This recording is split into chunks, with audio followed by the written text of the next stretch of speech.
সবাই কেমন আছেন? আজকে আমরা টোকিওর খুবই সুন্দর একটা জায়গায় আসলাম। এটা হলো একটা ট্রেন স্টেশনের সামনের সাইড। আমরা অনেকেই জানি যে জাপানিজরা সময়ের মূল্য দিতে জানে, সময় মতো তারা কাজ করে।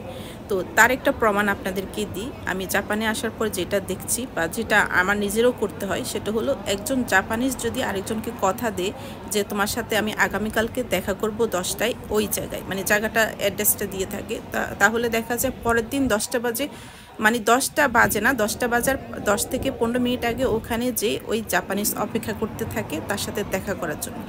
শুধু এই বিষয় না, জাপানের সব জায়গায় সব কিছুতে সময়ের মূল্য অনেক বেশি।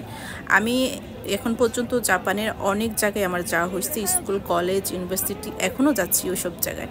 আমি ওখানে দেখি যে তারা অনুষ্ঠান শুরু হওয়ার 15-20 মিনিট আগে তারা ওখানে যে অপেক্ষা করতে থাকে অনুষ্ঠান দেখার জন্য। আর এইদিকে যদি অনুষ্ঠান শুরু হওয়ার কথা থাকে 11টায়, ঠিক 11টা বাজলেই অনুষ্ঠান শুরু হয়ে যাবে। 1 মিনিটও কারোর জন্য অপেক্ষা করবে না, এই অনুষ্ঠান পিছাবে না।